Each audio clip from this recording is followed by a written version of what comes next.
Welcome back to another episode of Trading Secrets. Today we are joined by board-certified dermatologist, founder of SLMD Skincare, and social media superstar, known for her series on TLC, Dr. Pimple Popper. Ever heard of it? Dr. Sandra Lee. Years before getting her own TV show, she earned the nickname Dr. Pimple Popper from her YouTube videos, where she posted these bizarre yet fascinating pimple popping videos that captivated audiences across the country. After realizing that people found her field of work so interesting to watch, she soon turned her medical profession into a viral sensation. Suddenly a TV show, skincare line, new book, and a combined 30 plus million followers, aka the Popaholics. My mother's one of them, across all social media platforms. Dr. Lee has supplanted herself atop her profession in the media world. Dr. Lee, thank you so much for being here today. We are excited to have you on Trading Secrets. This is awesome to be here. Thank you for inviting me. And a special hello to Mom Tardik, of course. I love that. So we talked a little bit about like New York and stuff, families there. You said your husband's from there and you were born in Queens, right? Yes. Okay, so my mom's got some New York in her too. So she's very like, when I ask her, she's very direct, she's funny, she's hilarious. So what I do is when I have a guest on that she knows, it's a rule. I could do all my prep, I could have my documents, but I gotta call her, right? Okay. So I called her. I said, all right, Mom, and then she goes, wait a second, because she saw I sent her the list. She goes, Sandra Lee, are you sure you got the right one? You got Dr. Pimple Pop? Are you sure? I go, yes, Mom. And I said, all right, Mom, give it to me. Well, what do I need to know? And her response was, she's sweet, kind, successful lady who is smarter than shit. So that's Mama Tardik. Oh, I love her. She's amazing, and she's smart. Yeah. She's the smartest, right? You probably ask her for a lot of advice, and she helps to direct you and things. She's the backbone. Yeah. We'd be lost without her. She tells you like it is. She tells it how it is. She's the backbone of her family. We'd be lost without her. Okay, but here's what I want to start and talk about. Virality right now. It's like the hottest thing in 2022.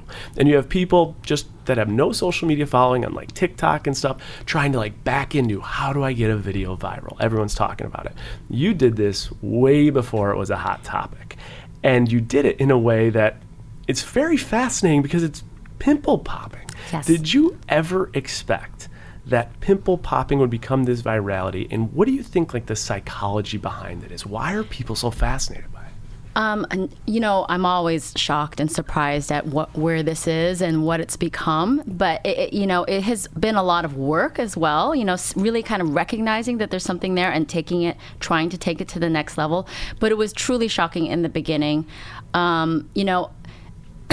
I've always liked to do things that were really just like silly. I'm into stupid crafting and things like that. Like I try to be like a Martha Stewart or something.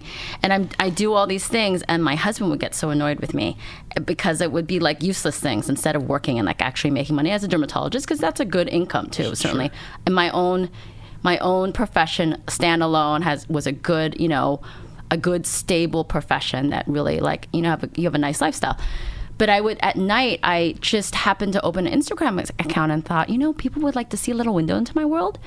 And I started to post a blackhead video, and people were just drawn to it. And it was so strange. Like, I couldn't understand what was going on, but it was also fascinating. Mm-hmm. Like, I was like, who are these people? Why are they liking this? So I would do it again, and it would happen again. And it just became this thing. And he didn't even know I was doing this. I was like literally under my covers in my bed with my laptop, just posting things. And I was like, I'm going to just try to, put this on YouTube and monetize it and see what happens. Because he thought I was just still wasting my time. He'd growl at me like, turn the light down, go to sleep, And then I think in like the first month, I made like a couple $1,000s on YouTube. And I was like crazy. And so I said, I actually didn't tell him that. Okay. I like waited a little bit, and I think the next time I like doubled it, it was like 2,000, and then it was like 6,000, 5,000, 6,000, and that was when I told him, and he was like, "Oh, wow, like okay, like this is the thing, okay, it's okay, like I'm not gonna get so mad at you," but I don't know, it's just this thing that people are just drawn to it, and it's like watching an accident, I guess, and you can't look away. Yeah. It's shocking, but also it's really cathartic. A lot of people watch these videos to help them to sleep. Interesting. It's not even just the interesting and the human factor with it, because I think the television show kind of taps into that. Like, sure. Wow, these people have these things and you're changing their lives. But it really came down to the pimple popping. Just watching this release, people felt like, that it was just something like, oh, I feel good now. Like I could just, it makes me happy. It makes me fall asleep really well. And just, they have bedtime lists. And that's why what's so interesting about the YouTube channel is that I think I have like about 7 million or something subs or, for the last 6 years we've been doing it. But we have over 5 billion views. 5 billion. Which is crazy because it's people that watch the same videos over and over again. When you go on YouTube and you watch like an interesting video, somebody that you follow, you don't really watch it again. Yeah. Or you're trying to learn how to change a tire or something like that. You like look it up. But people watch the same videos, they favorite them, and they watch them over and over again because they love them. They give them so much satisfaction.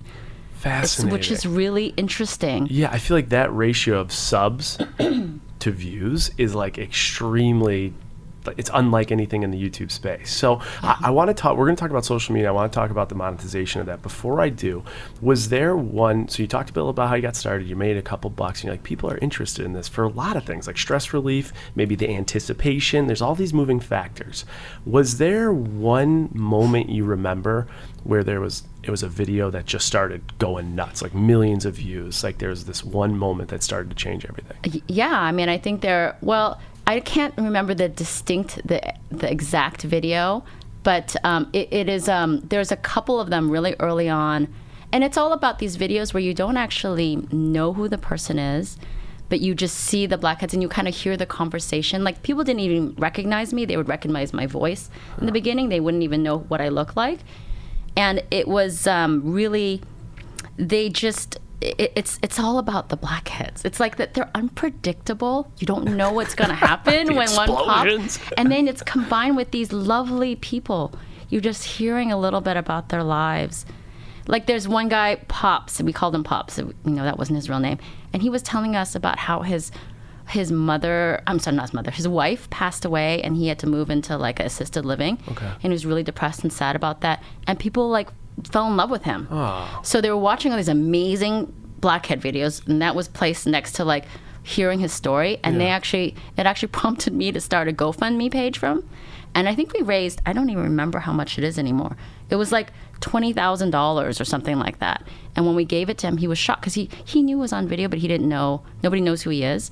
Yeah. Anyway, that was like a crazy part. Like that was like, wow, like this is something that it draws people to actually donate to somebody that's they don't know who this person is. And just because of blackheads and his story, like, I don't know, it's just mind blowing. It's a wild like dichotomy of thinking that blackheads and pimples are this magnetic force that are doing all these things, helping people sleep, helping them with their stress, entertaining them, and then making an impact to a community and where people need it and telling stories. I mean, anything's possible out there in 2022. Yes. And so I want to get into, because guys, the Money Mafia, that's what we call our listeners. Your Popaholics are my Money Mafia. So I want you guys to know, we're going to get into the TLC show. We're going to get into social media. Before I do, I really want to get into the whole career of dermatology. Mm-hmm. In case there's anyone out there that's interested in potentially getting into dermatology, what made you initially interested in doing that? It was probably more so that I didn't really know what I wanted to do. Like I was in college, I went to UCLA, and I just was kind of taking the normal path with me. I wasn't super driven there at that point. I think it was later in my life that I realized I'm like a AAA personality, and I really wasn't back then. I don't know if you can evolve into this sort of person. Totally. And I just was, going, my dad's in medicine, my dad's a dermatologist, so I got exposure. So I knew it was an amazing specialty. So, and then it was one of the hardest specialties to get into. Interesting. Because there's very few spots available. There's very few dermatologists that are created, there's very few residency positions as a physician. Okay. And also it's the lifestyle in general is really nice because, a lot of it is fee for service or things that you don't have to deal with a lot of life-threatening emergencies per se. Of course there's melanoma, there's cancers and things like that. Sure. But a lot of it is sort of like for anti-aging reasons. So it's like a really kind of a cushy kind of job. Like a lot of, males and females can do this and have like a life outside of medicine. Is that still the case today? So if someone hears this and like, yeah, I wanted my kids talking about maybe getting into dermatology, or I'm thinking about it. Is it still that challenging to get placed into the dermatology world? Yes. And in fact, I just met somebody recently that was finishing her residency, and they actually kind of push you to do this extra work. It's like you have to earn it now. You have to do an extra year of research beyond medicine. So like when I got out of school, you know, finishing my training, technically all residency and everything, I was 33, 34. Like that's a long time. That's a lot. So Yeah. let's talk about that quick. Right. Education-wise, if someone's interested, what does it look like to get years? It's a long road. Yeah. It is. And so I think the climate has changed a little bit because now, you know, there are other avenues to sort of do dermatology, like becoming a physician assistant, nurse practitioner. Some of them, depending on the state, you can actually own your own business or have a physician kind of, you know, take the liability and like, you know, like be the medical director, and then you have your own business. So there's just different variations of it. But really, to be a true dermatologist and to actually, you know, be the expert in skin, hair, and nails and treat like medical conditions, you want to you want to go through residency. Oh. So I think it's an amazing specialty. I'm so lucky to be in it. Do I think it's a different climate now? Would I recommend my kids be in it? It's a long road. It really is. And, you know, I mean, it's a great income. If I had not done all of this other stuff, I would it'd be a great, you know, you're very comfortable, you know, financially. And so like, still remains a great specialty, but it's just a long road to get there, and you really have to want it because there's probably a lot of roadblocks there. Okay, so that's one thing I want to touch on before we go into the show and social media. You said it's a good income. One of the issues is when someone hears about industry or something, they can Google it, and the numbers are all over the place. So in the dermatology field, if someone comes out of residency, what like an average can they expect to make, do you think? Maybe high, low, medium, your projections in this field? I know that like a lot of the residents that come out, people like companies try to entice them. They're certainly offering them like $500,000 starting, you know, that kind of thing. But, you know, depending on where you're practicing and the type of practice that you have, you can make, you know, definitely 7 figures, you know. You can make a good living there. And, you know, it was me and my husband. We're double dermatologists in our own practice, private practice. So, you know, we're making good money. And then this thing came along, and, you know, dermatology is still stressful. It's still a job, just like everything else. And it was really kind of cool that I got to do something that was different, that still used my knowledge and my experience in dermatology, kind of like, just like, you know, it was like a Muhammad Ali movie. Just like kind of, you know, just kind of shift a little and dodge any kind of punches, you know? I like it. So it's kind of cool, yeah. Floating like a butterfly out there, stinging like a bee. I love that. When you started your own practice, did you guys go and like take one of these big $500,000 offers when you got out of school, or did you start right away working together, building your own practice? We were lucky in the sense that we didn't have to do that because because my dad is a dermatologist, so he retired, and we really kind of slid into his practice. And so I had a patient load already, and, you know, to not make it too technical, like there's different kinds of insurances that you take where, you know, HMO versus PPOs versus cash base. And so we really kind of had a little bit of a cushion there, but we took it to a different level. Okay. Too. My dad was pretty like slowing down. He wasn't really seeing a lot of patients, but he'd been established. He'd been there for like, I don't know, 25 years or so, you know. He'd been there for a while. So we did have that great opportunity, which is why actually we're also in Upland. That's where I grew up, like after moving away from New York, you know, and which is like between here and Palm Springs. Yep. So we're in Southern California. So that's why we started our practice there. And, you know, that's really, we had a little step up really, but then we really had to take that to the next level. But, you know, it is still like, it's nice to work for yourself. Like, we've never really had to work for anybody else. Yeah, I mean, that's like the dream in my opinion. Yeah. If you guys heard HMO, PPO, some of that stuff was confusing, make sure you stay tuned to the recap. The Curious Canadian and I will break down all the definitions. Let's get into the social media. So you have your private practice, you and your husband, you step into your dad's practice, things are going well. Social media starts to take off. You start to see a few $1,000s come in. Now, TLC comes into the fact well after you've been established on social media. At this point, what did your growth look like before TV shows started knocking on your door? Yeah, well, I will say one thing that was really interesting too was, you know, as I said, we were getting all these views. And this was before, I think I call that YouTube adpocalypse, where they really kind of, you know, tightened down on their ads. And before, I guess it was more like you get a cent per 1,000 views. Mm-hmm. So you can imagine at one point there early on, I was approaching like 6 figures a month just posting blackhead videos that it was things I was doing at work. It wasn't like I was thinking up content, I'm a content creator, but it was things that were walking in my door. You're already doing it. Right. Yeah. I'm doing it already. I'm getting a salary for that, and here I am just posting this later. And that was crazy. I was like, oh, I could just do this. Like, this is great. This is just awesome. Like easy. Yes. And it was nice because it was anonymous and, just like there was a lot of safety. I think the fact that I was already 10 years into practice, it was really helpful too. And that was one thing that was a really big deal, that I think I could approach this in a very, from a wiser point of view. Just, I was confident already in my abilities as a doctor, but I also was very careful. I think when you're younger, you can maybe get pulled into things and do things maybe inappropriately. Like I was very careful about my patients' privacy and things like that. HIPAA, yeah, all that stuff. Just a lot of things. So 6 figures a month, I mean, that is huge. When you were making that, it lasted for like a second. I mean, it was great for a couple months. That was my question though, because that was a product of YouTube when they would pay for the ads. That wasn't you, and just because we've had a lot of people from influencing backgrounds talk about it. These aren't ads that they're coming to you and they're saying, I'm looking at Mountain Valley sparkling waters right in front of me. They're not saying go do an ad on your YouTube. What YouTube is doing is they're just placing ads. That's what you were making it off of, right? Mm-hmm. And so how has that decreased and why has that decreased? Well, I think it decreased, I kind of say unfairly. I mean, it disproportionately because, I think they deemed my content gross and shocking. Okay. And there was a lot of craziness going on there. I mean, like I almost got kicked off so many times of YouTube.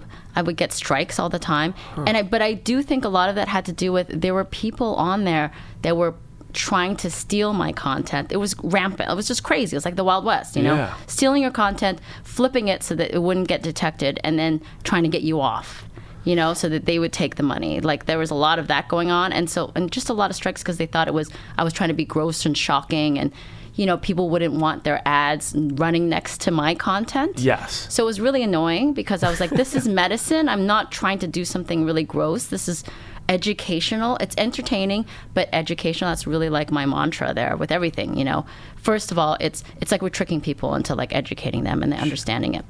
So it was just really, it was really annoying. And I think I see the whole...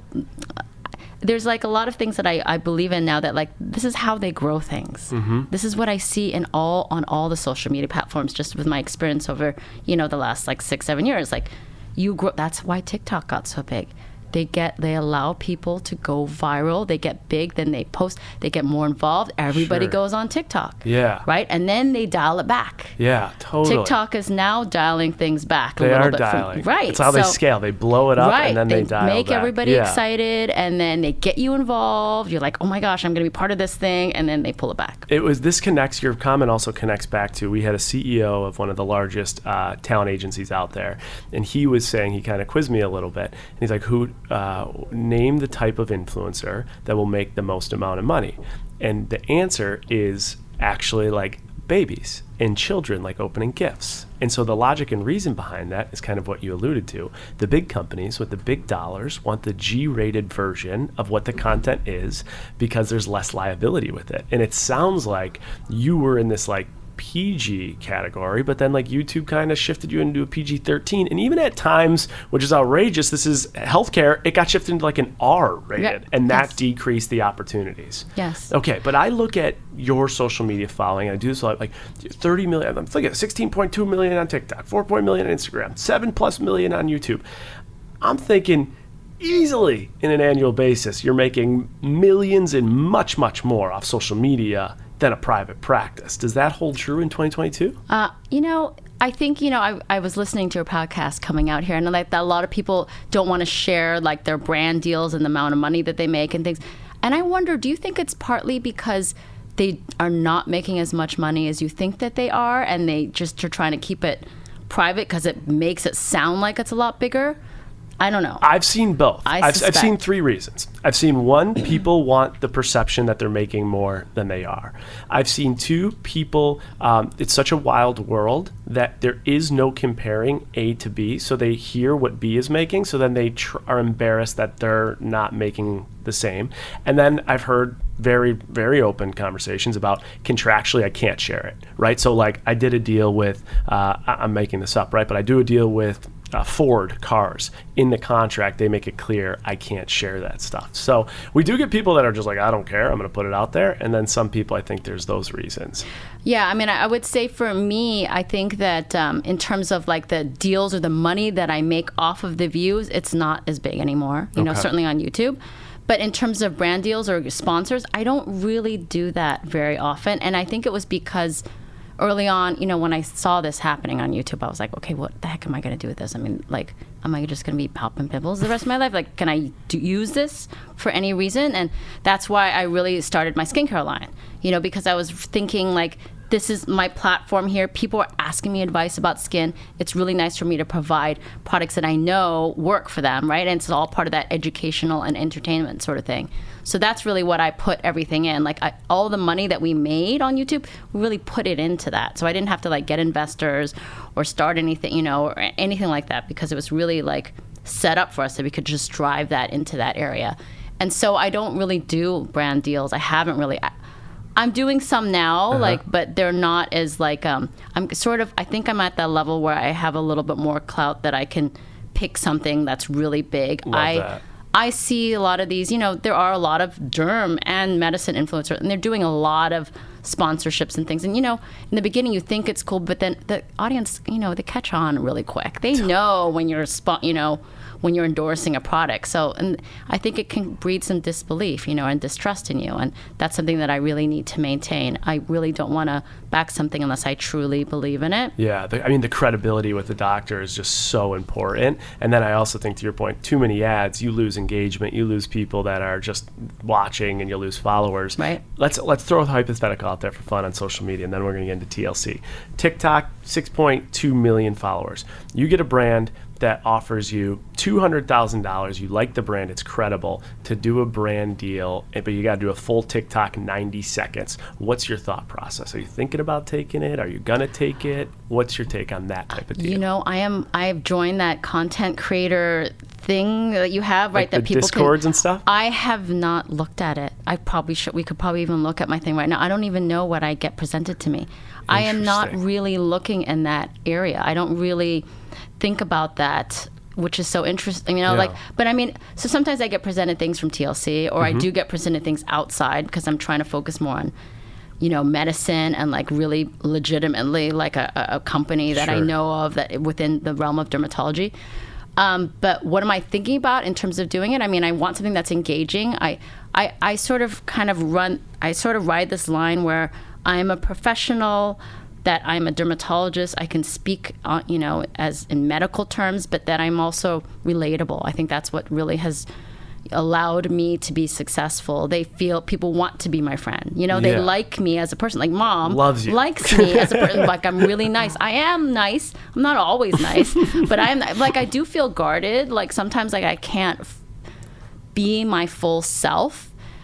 Because I'm protective more so of like me being a physician. I don't want to be out having a drink and then people are like, what the hell? She's like doing a case tomorrow. Like, you know what I mean? Like, you're doing a $200,000 deal for Grey Goose, and it's like, well, maybe that's not the right fit for the doctor. Yeah, or like I'm out, like just like out, like people can take a video of me or something, and like I'm like, the next day I'm in there doing like a major surgery. Yeah, you know, it's a very like protective sort of atmosphere. I have to like maintain a sense of professionalism. Got it. No, that makes sense. That makes sense. But I don't like it either. Yeah. I wish that I could say more. Yeah, you want to be like one day, right? One day, yes. Once it's all retired and done, we're gonna get a whole different Dr. Sandra Lee. But would for that let me rephrase the question too. Is that rate somewhat right? I know you don't see many of these deals, like $200,000 for a TikTok. Is that right, or is that low or high? I've never accepted a deal like that. No, I think that would be high for me. That's high. Yeah. Okay, that's why I asked. Right there. He's a social media guy. We own a company together. You have a new goal, Evan. He's in the room. You're going to bring Dr. Sandra Lee a six-figure deal to TikTok. Let's do it. Challenge is on. We'll check back in a year and see if it happens. Okay, so interesting on your whole take of social media. I will tell you something. I have a six-figure deal, but I can't. But it's not just a TikTok. That's not just a 90. There's a lot more. There's other stuff deliverables. involved. Yes. Okay, yeah. It's not just that. You got a goal. All One right. post. Let's talk. One TikTok, 6 figures. That's your goal, Evan.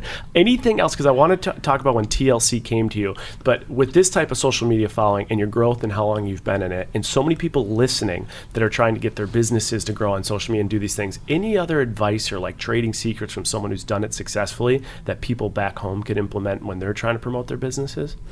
Yeah, you know, what's interesting is that there are other dermatologists out there specifically that really have made it big on social media in the last few years, but they are actually not, they're new dermatologists, you know, they're fresh out, and I'm really curious to see what they're going to do with this, because I think they have a dilemma there, because they're like, they haven't really been a dermatologist. Is that what the area they're going to go into, or they're going to go into social media and this world? Because I feel like that's can be a flash in the pan too. Totally. Sort of thing. There's more consistency and stability in being a dermatologist over time. But wait, what was the question again? Yeah, so I think Sorry, yes. I yes. think to your point, you're right. It's these people that are going into any professions are having this decision to make. Right. Am I going to be putting content out, or am I going to be doing my job in everything? Like I see lawyers out Right. there, accountants out there, business. It's Yes. everywhere, and you know. Doing the content, that's like a full-time job, is. and you need a full team. So I think that's a really good point. If people are out there listening and you're having a business, you're focused on content, take away that you must know that doing this content the right way, consistently, is a full-time job. But the one thing I want to make sure they get, and I think that's a good trading secret, but I want them to get a trading secret from you, like what advice would you have for them if they are trying to grow their social media? And specifically in my field, Just like or just in general? anyone out there, whether they're starting a restaurant, it's business practice, it's a doctor practice. Yes, Like got it. here's one tip with social media coming from Dr. Sandra Lee. Be humble, be kind, just be good. Try to stay yourself. Like, you can get pulled into this whole thing, and you know there are all yes people around you, people telling you know how amazing you are. Like, let's do this, let's do that, and I just don't get too sucked into it. I feel like I came from a different place, that I wasn't really looking for this. I mean, of course the fame is nice, and I did the doctor show for a long time. I was into like going on TV, and that was really helpful for me, you know, to become this sort of thing. But I was never really looking for fame and in that way, and I see most people that are doing this are looking for that. That's what they're looking for, and I came at it, and I feel lucky that that really wasn't the reason that this all fell in my lap. I think it's a brilliant piece of advice, because now more than ever, there's a lot of transparency behind a lot of the success that comes with social media, because people are seeing it. I totally agree with you. They're trying so hard to push it. Right. And the problem is the viewers have become so smart, so it's so easy to snipe the inauthenticity. And that is a brilliant piece of advice for people out there that are trying to build their social media following. Right. We're going to get into SLMD skincare here soon, guys. You heard her talk about it. That is her line. I have a couple bags here I'm bringing back to Caitlin and my mom, so we're excited to that. Before we do, I mean, this Dr. Pimple Popper, that people know you from social media, but they know you from the show, and I think it's so cool that social media is what sparked the conversation. Tell us about what that was like when TLC came to you with this opportunity. Interestingly, I wasn't very gung ho about it, because I had people coming to me about different things, book deals, and production companies were courting me, and of course I'm honored to be even considered, and it was really fun to kind of get into this little world here. But I was scared, because I've always been my own boss. I've always had control. I have full control over my YouTube. Yeah. I could decide whether to post things or not. I would edit every word. I would think about like what was being presented there. Yeah. I mean, I'm not trying to change things, but I would certainly try to protect my patients. I think that was the main thing. Protecting my patients and making sure they're not made fun of. And I was afraid of giving this to somebody else, and then they could make it something crazy, like I had to toss a table or freak out, or you know what I mean? Yeah. Like, it's like a reality show, really. Yeah. And so it was concerning to me. But so I really kind of hesitated for a while. They really had to pursue me a little bit, not TLC, but production companies. Okay. So then production companies then would present it to, a network. And I think that they took a chance on me, certainly, which was great. But again, it was like, can I do this? It's sort of like, you might be the same way, like, when somebody gives you a goal, you're like just trying to see if you can do it. Yeah, of course. Right? Like you want to, you're competitive. You want to see whether you can do something like that. So I got it, and then I was like, okay, well, now what am I going to do? Like now I'm giving people free reign to do whatever, make this whatever they want, and I have to trust them. Yeah. And it was amazing. I mean, I think like our first season, we were like, went up to top. We were like number one. I mean, on the, in the ratings that night, like millions of people were watching. It was just like this whirlwind. Like it was crazy. And I don't know. I think they made it amazing. They made the show really good. They made me look better than I am. Like just like they really were able to tap into the love that is there and the really helping people. It was like an opposite kind of show than what you see on reality in general. Like most of them, you're just trying to create controversy, right? You have regular people or crazy over the top people and trying to make them look even crazier. Sure. That's why you watch it. The Bachelor. But here you start with something crazy and you're trying to make it look normal. Yeah, like trying to do the story. It's like the opposite. backwards approach. Right. When I think it's fascinating that you wanted the creative control and the concern of not having it with the risk, but how it paid off, just kind of letting go and let them then take that. When the production companies came to you, was there one production company or were there like multiple that were trying to make you different offers? And I think a negotiating thing I'm curious of, did you kind of like, if there were multiple, did you kind of like, well, they're offering me this, did you offer me this? Like, how'd that work? That was hard. That was really hard for me because I had that's another thing that I should mention in medicine in general, which is a negative, is they don't teach us business at all. Like, right? Most doctors are terrible business people. We don't really learn anything in that realm. And so you don't really know about deals and like what's going on. And I didn't know who to choose. I didn't know like who was better or what to do.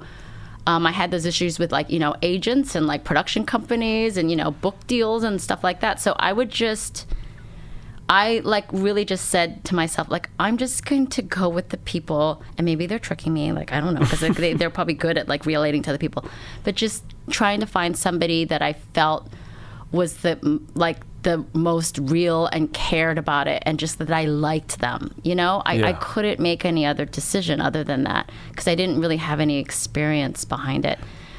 So it was really stressful that way too. Guys, and just so before the podcast went, we already made it clear we can't get into the dollars of the TLC contract, so we are not going to push that. You guys, Money Mafia, would be proud that I talked about that before, because they always say, ask your guest before so you don't push too. Okay, so we're going to do that. But the one thing I've always been curious about, suppose there is a component in your deal where you can get paid on performance. I'm always curious about reruns. There's always like seasons being showed. Do you know when there are reruns or we're seeing a show that's already been out there? Does like cast, do they get paid on that or no?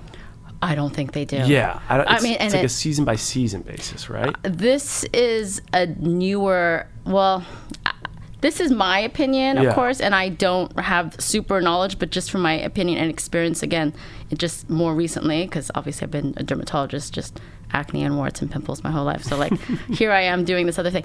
It's it all changed, I think, with like Friends and syndication back then. They get paid forever with it. Friends negotiated as a big group. Like I've done deep dives on all these things because the money they get. We'll talk about that in the recap. Yes. The number they got, it was nuts. It's different, and now I don't think.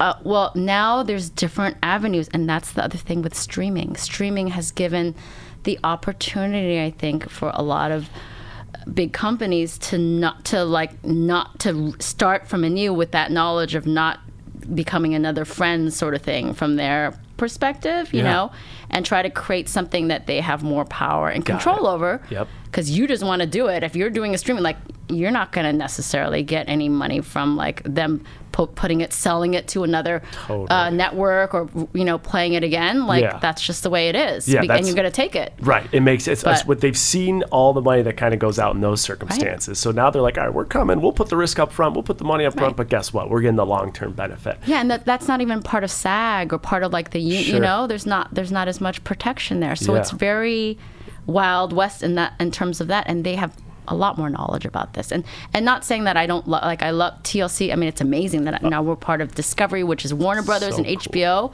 So cool that we're part of this huge conglomerate now, but it's all changing. Yeah, like there's a lot of different things, and those people are really smart. They know what they're doing. I mean, they've been doing this for a long time. Head executives of HBO, Warner Brothers, and other are there for a reason. They are sharp, and they got the big honchos.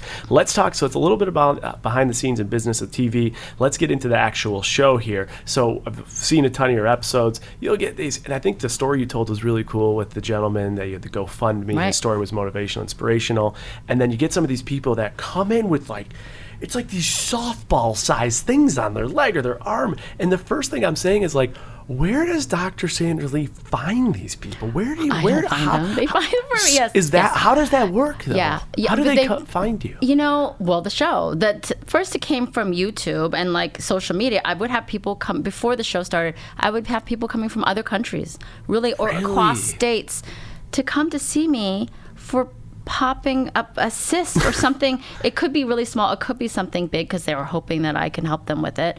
But it's crazy. And so that really taught me the draw of that and the alert.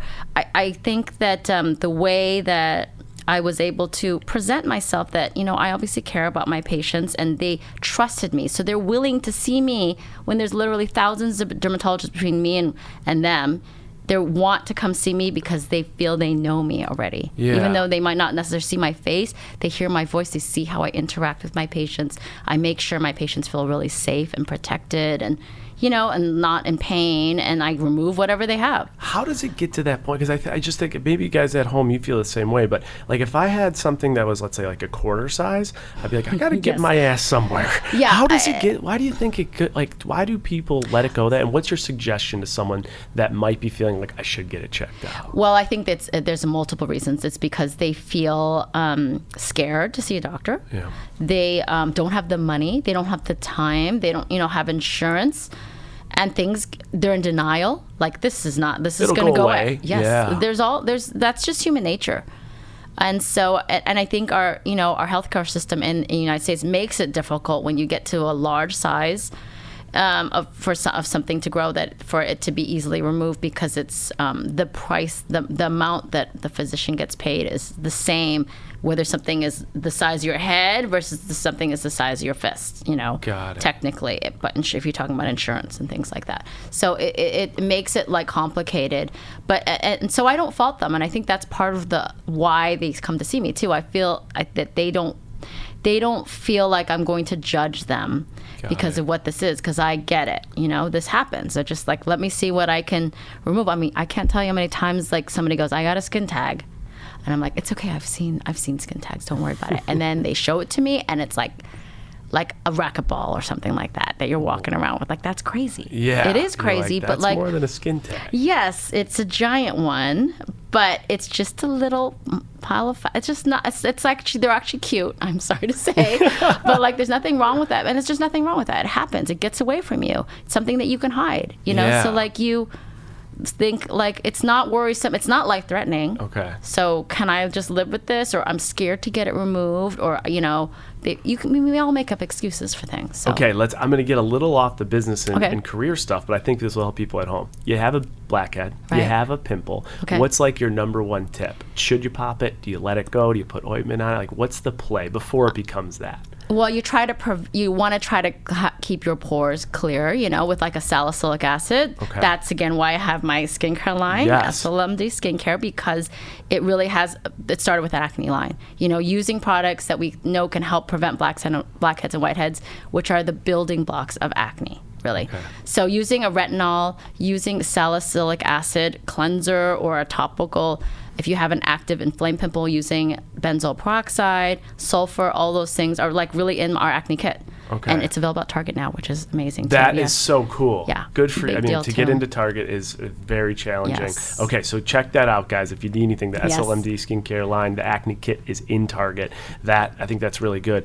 If someone has a Yes. pimple on their face, I though, know I have what you're getting this at. question. Should you squeeze it or At not? what point do you squeeze it? Well, so I'm going to be like all other dermatologists and say don't squeeze your pimples. Okay. But I also know that if I explain to people and sort of educate them as to why, they're going to understand and be able to choose the right time to do it. Because if I have a giant pimple, I'm most likely going to squeeze it, but I'm waiting for an ideal moment. Yep. And that is when it's at the surface of your skin, when it's like a pustule or like what people bubbling call up. whitehead. Yeah. Yeah, because what pimple's actually doing is when you get that red bump under your skin that you feel more than you see, that is actually bacteria getting involved, and the pain is because the swelling is there. So the bacteria is like feasting on like your debris or dead skin cells or oil like that or in your pore, and so then it gets really mad and inflamed, and your body is actually trying to push this out because it sees that it's foreign. There's bacteria there. Let's get rid of this. And that's why you get that pustule, because everything's kind of going to the surface, right? And so it's ready to be removed, and that's the moment where you want to take like a sterile needle or something like that, or a lancet or something to be able to nick the surface of your skin and be able to express that purulence out. And the reason is the deeper you, obviously, I think a lot of us have tried to squeeze a pimple too early, and it makes it just giant and mad and worse. And that's because it's not on the surface of the skin. And I think when you do that, when it's deeper seated and it's not ready to be removed, you really run the risk of scarring. Okay. And that's what you don't want to have. You have beautiful Worst skin, case. so it doesn't Thank sound you. like I'll it sounds take like you've that. been really good about not. I just squeezing follow what things. Caitlin does. Whatever she does, I'm like, yeah, give me some of that. Listen to your mom, though, too. and my Yes, mom, yes. and my mom. She knows her stuff. All right. One last question I have about the show, and I'm not sure if you can share this, but if you can, like below deck, we've learned that you have to, from some of the housewives, they said like they would have to pay below deck to be able to go on the show. We've learned from a lot of other shows that you get paid to go on. When someone comes into your office and on your show, is there any type of agreement? Is it like, okay, you don't pay for the treatment, or we pay you to come on, or you have to pay us to come on? Is there anything like that? Well, first of all, interesting. I have been asked to be on Below Deck too, and I've seen there. So yes, that is the case. That is the truth, right? Yes, Yeah. you do. It's discounted, Yeah. but you have to pay them, and you have to pay the tip too. That's the big thing. That's what Jill Zarin said. The yes, tip. Yes, Yeah, because yeah. then you have to not look bad, or like that's reflective. And it's a big ass tip. Yes, it it's is. no yes, joke. it is, and it's a big ass. It's a pretty big deal to go on that show and to do, because it still costs a good amount of money. Of course, it's a beautiful yacht and all this, but also if you get drunk and you fall around and you make a fool of yourself, Good luck. as we have seen, it's gonna be part of the show. Yes. So, but what's the allure, I think, or what drives people to want to be on the show is maybe me treating them and being able to have this thing taken care of when they've been looking for somebody for years, but that they don't have to pay for their treatment. Okay, got it. Yeah, so that's they don't. that's That's good. Yeah. That's part of it. Yes. So Okay. yes, there's actually even there's that's casting. Yeah, there are people. They're looking for They're looking for more. Because we're right in the midst of taping still. So if you want, you can go on there. There's an email that you can go on. Popper at Aberrant Casting, I think it's called. Where would they just Google something? They just like, email and say, hey, I Okay. have something. Can you guys? And so then they'll go through the casting process. Popper at Aberrant Casting, it's called. If we can get someone from the Money Mafia Yes. on this show, it You would can be part of it. amazing. That would Or be mom. so Maybe cool. mom. Maybe you My don't wanna do mom it. would die Yes. if she came out. We're also, in our family, we have like crazy white coat syndrome. So it would be so interesting to see like how we'd be relaxed in your office based on how much Xanax we took, etc. Okay. That's so funny. We have like the worst white We have coat Xanax, syndrome. so it's okay. We'll take care of you. That and That's good. Pronox, which is like a nitrous. Yeah. See, I'm good. It's just the needles. I don't know. There's something Yes. about the anticipation of the needles I'm not good with. Right. Well, it's that's not what, the pain. It's the yeah, needle. but that's probably why people trust me too, because I'm not the person that waves this in your face. And Yeah. try to hide things and try to we have a lot of good distraction techniques. And Yes. so you just feel relaxed, and a lot of times people will be like, "Wait, did you do something?" Did you even get it done? Because I you know love what that. I mean. That's what you want to do, and you want to just make sure people are comfortable. That's why people come to see us. I love it. All right, I want to transition to the skincare. Before I do, the last question. You're filming now. Like, 2, 3, maybe 5, 10 years, like what is your goal from the television side? Do you have something that you're dreaming to do? Is it something you might pull back? Like what does it look like when you plan out? Well, yes, of course there are things that I'm dreaming to do. I really am proud of what we've done for dermatology. I think we've sort of, been able to show that dermatology is not just about warts and acne, which is, what I said we do all the time. But, we do some pretty major things. And so I'm really, it really been part of this expanding this medical space within television. So hopefully I can take that to another level, right? So, people like on Food Network, for example, they start off, a regular cook on a show, and then they can turn around and maybe make a whole series about them being the host. Like I would love to be a host of a show and travel around and show what beauty and surgeries are like around the world, or all these like really interesting cases, and highlighting other doctors and what amazing things that they do. Because that's what is so popular about the show. It's such a feel good. You really feel for these people that are going through these things, and then you're so happy for them that they get, and there's so many amazing doctors out there that would be great to highlight. Yeah. Something like that. I've thought about, a podcast. I thought about going on tour and things like that. And, it's just, it's hard when you have a practice still. Yeah. And so, sense. It is, I just feel like I'm pulled in different ways, but of course I'm so lucky, but also that I have so many jobs. It's really, it can be stressful. Yeah. The first person I've thought of when you explained how people like the Food Network can like grow, I just thought instantly of Gordon Ramsay, right? Exactly. Just started in the food space, built his niche. Now he's hosting every single show. His restaurants have blown. I mean, like he's become massive. And so something like that within this space to continue to grow and make an impact. Very cool. All right. SLMD Skincare. We talk a lot about money here. We talk about earning money, but we also talk about like consumer protection when people are spending money, what to look out for. I thought it would be amazing with your background, all your education, to talk a little bit about skincare when people are purchasing, because there are so many money grabs out there where they don't have the people that are credible behind the products, and they know the margins are super high. So as a consumer, the people out there that are shopping for skincare, given all your background, what is like a big tip you would give them when they're looking to buy skincare? What to be aware of, what to watch out for? I think do your research, I would say. I mean, it's hard to do that. Not all of us have time or the desire to do that. But I think that there are a lot of influencers out there in this world that I am in, like the skincare or, beauty world, and they are giving a lot of really good information out there. But then there's the ones that there's so many, like you just have to go on TikTok or something and you'll see like, oh, this thing will erase your brown spot with just you rubbing with your finger. Yeah, it's like, come on. You got to use but a lot of people get tricked. I mean, that's just the way it is. I have something that I'm dealing with now. I get people every now and then emailing me and saying like, you gypped me with my skincare product. I tried to buy this anti-aging thing that you endorsed and it's not working, and now I can't get my money back. It's not me. They're like people that are faking. Oh, they're doing fraudulent stuff. Yes, for you. Interesting. and they are using my face and putting out articles there. So that is not me. I am SLMD Skincare. I do not have any other line. It's not called something else. And I think that there's a lot of that out there, and it's really hard to weed through it. Okay. It is really hard. I don't know, other than just try to stick with the people that you know are like real and know what they're talking about. Like listen to what they're saying. Reputable people. It's really, I guess I say that, but then that is me. They think that that's me, and then so that's what they're banking that on. That's what they're making their money off of. But I'm sure, okay, so if it's someone that is pretending to be you and it's not you, and they're selling a product and they click on that, I have to imagine it's clearly not taking them to your actual site. Yeah. So just be like, I think doing the due diligence, like know it's the exact brand, the site, etc. And I think what they're doing is they're taking a person's credit card and they're continuing to charge it, and they're making it very difficult for you to cancel. Yeah.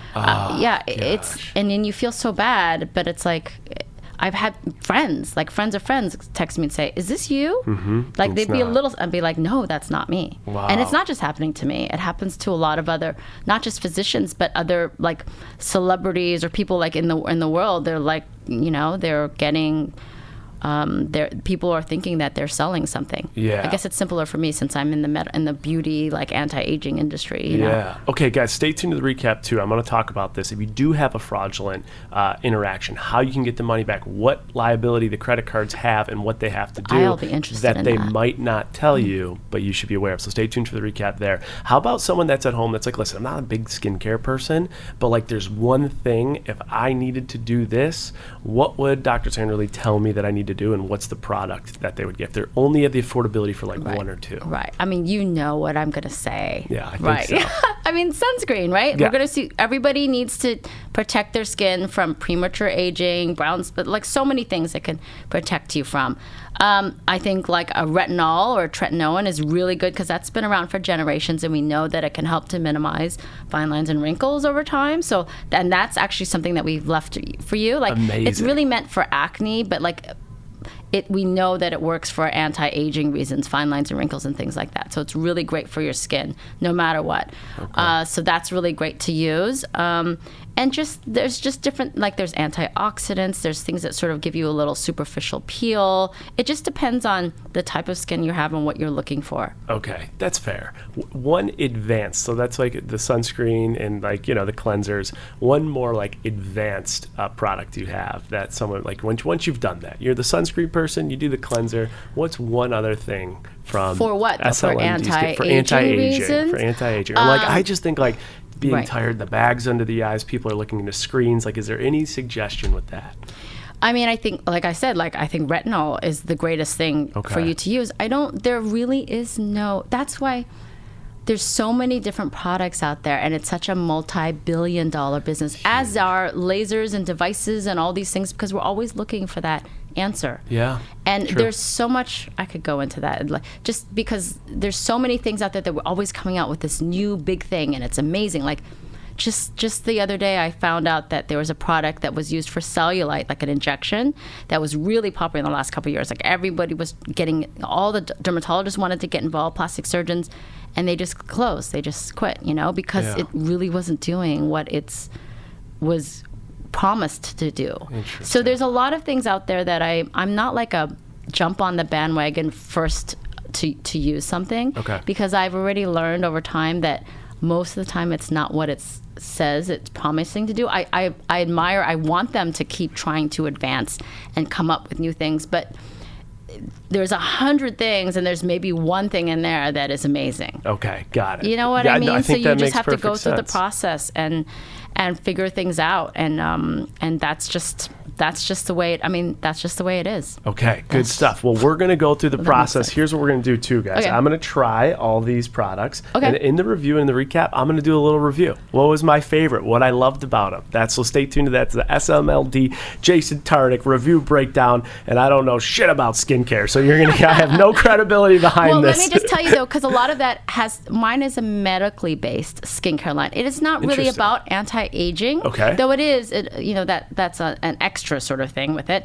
It's mainly because I knew that a lot of the people that are watching me are looking for a dermatologist, and they can't see a dermatologist. Maybe they don't have the time or the money or the ability, but they want to take things into their own hands and really help their acne or their eczema or their issues. And so I'm really kind of teaching them what to do, and then I have products that we know work, because like you said, like you go as seen on TV, even there's like the things to remove skin tags. It's just BS. Or people come in, just the other day someone came in and used apple cider vinegar on their, and they created scarring, but they thought that they could get rid of a cyst or something. So there's a lot of misinformation out there, and I'm trying to give them things that we know work, so that they can go to that Target or go on our website and just find the products and know that they work for them. For whatever issue they have. That's good. Really good advice, especially But with you all don't those. have any issues, so I hope love we can that. find something. Wow, that's so Just nice. gonna have I'm going to take that. All right. I love that. But we're still going to do an SLMD breakdown. And so you guys stay tuned in the recap.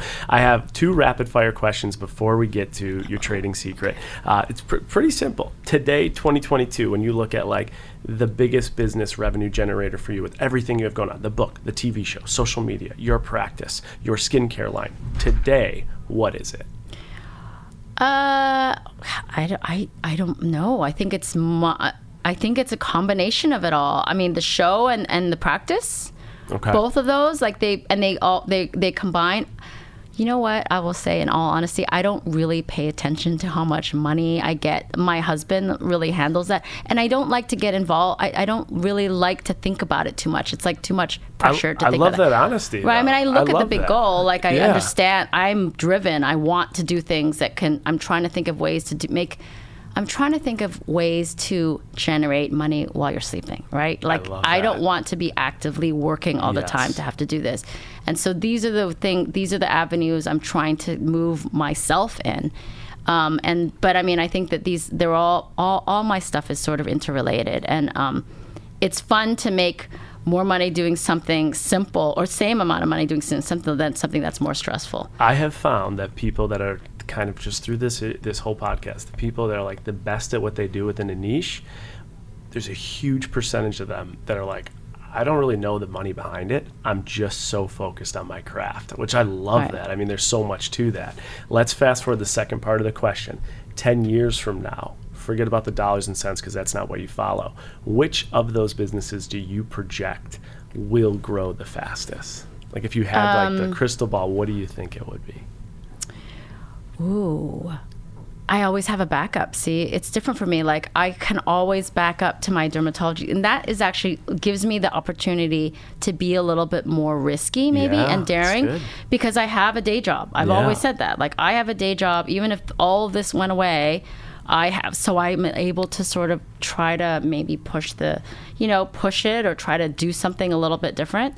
So I don't know. I guess I will always have dermatology. I guess it could always be a dermatologist and pimple popper, and I'm always, the show will probably still go on and people will probably still recognize me and travel from far away. And so I always have that. And my takeaway from that too is because you always have that, that's the insurance plan. When I ask you a question 10 years from now, what will be the biggest thing? The answer could very well be like, I don't know, because I have flexibility to take on or do something else because I always have that. All right. So cool. This is so fascinating. Your story is absolutely amazing, but we got to end with a trading secret, something that someone can learn from you, Dr. Sandra Lee, with your entire career, whether it's money management, life management, it's just an inspirational quote you live by. What would be the trading secret that you can leave the money mafia with? Be kind, be honest, be humble, just like I said before. Just be the person you are. Don't let things change you, and just be a good person and put out good in the world. And then I feel like I've always felt like that was the best way to make a decision, because if I can say that I'm doing this because I think it's the kindest thing to do, then I can't be faulted. Even if it doesn't work out, I feel like, well, at least I didn't try to hurt anybody or didn't try to, do something evil like that. This is payback, Yeah. I think that what's really good about that, like when I heard you say that, the first word, I thought of one word, it's intention, right? Like, be kind with like your intention, and like your intention means everything. And even when I asked you the money question, your intention isn't the money. Your intention is continue to grow and make an impact with the skill set you have. So, but it's really fascinating to talk to you, actually. Like, I would love to just like sit down and like grill you with questions, because you have knowledge that I was lacking because I don't really, didn't go to business school. I don't really understand like banking and things like that. And I would love to learn more of that, because I feel like that knowledge could really help me. I mean, I'm learning things on my own, but it's different when you like have somebody that thinks in that way. That's really always awesome. Totally. So you're doing wonderful, fantastic things yourself. Thank you so much. And that door is always open if you want to have that conversation. For anyone out there that somehow isn't one of these 30 million plus people that follows you, if you are one of those people, which is very unlikely, but if you are, where can they find everything you got going on? Your skincare, your book, your social media, everything? Sure. Well, SLMD Skincare is my skincare line. That's at slmdskincare.com. We are also available. Some of our products are available at Target nationwide. And we are also in the UK. It's slmdskincare.co.uk. And so we have our YouTube has been around for a while. Our Instagram, our TikTok, which has blown up in the last couple of years, like a lot of other people's, all Dr. Pimple Popper.